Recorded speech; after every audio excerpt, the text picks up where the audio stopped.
Hi friends, ఈరోజు కార్డ్బోర్డ్తో చక్కని Mandir craft చేద్దాం. సింపుల్ మెటీరియల్స్తో మన స్టైల్లో ఒక డివైన్ లుక్ క్రియేట్ చేయొచ్చు. Let's get started.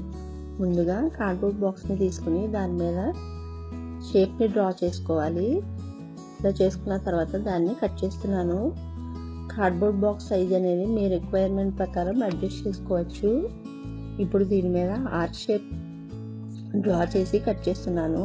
ఈ డిజైన్కి ట్రెడిషన్ టచ్ యాడ్ అవుతుంది. ఈ మందిర్ మొత్తం పెయింట్తో హైలైట్ ఇస్తున్నాను. Green and red colour combination చాలా మంచి లుక్ ఇస్తుంది. అండ్ ఎల్లో కూడా యూజ్ చేయొచ్చు. ఈ కార్డ్బోర్డ్ మీద వేరొక కార్డ్బోర్డ్ పీస్ని ఇలా కట్ చేసి అంటిస్తున్నాను. తర్వాత చిన్న షేప్తో ఇలా కార్డ్బోర్డ్ పీస్ని కట్ చేసుకుని దీనిపైన అంటిస్తున్నాను. దీనికి నేను ఎల్లో కలర్ని యూజ్ చేస్తున్నాను.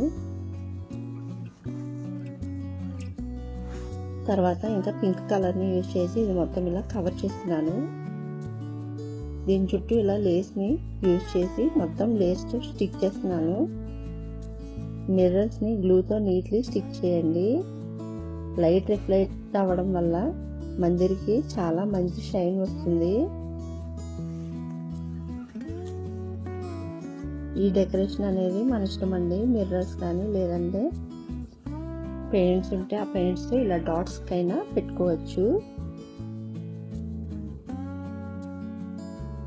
సింపుల్గా డాట్స్ పెట్టుకుని నేను ఇక్కడ నా దగ్గర కొన్ని మిర్రర్స్ ఉంటే వాటిని యూజ్ చేసి ఇలా ఫ్లవర్ షేప్లో గ్లూతో నీట్గా స్టిక్ చేస్తున్నాను. చిన్న ఫోమ్ షీట్ తీసుకుని కట్ చేస్తున్నానండి. ఇలా కట్ చేసి ఇలా పెడుతున్నాను. దీంతో మనకి మందిర్ అనేది రెడీ అయిపోయింది. క్రాఫ్ట్ నచ్చిందా ఫ్రెండ్స్? లైక్, షేర్, కామెంట్ చేయండి అండ్ సబ్స్క్రైబ్ చేయడం మర్చిపోకండి. ఇలా పడేసే చిన్న చిన్న కార్డ్బోర్డ్స్తో ఇంట్లోనే ఈజీగా క్రాఫ్ట్స్ అనేవి చేసుకోవచ్చు. మరొకసారి ఇంట్రెస్టింగ్ క్రాఫ్ట్తో మళ్ళీ కలుద్దాం.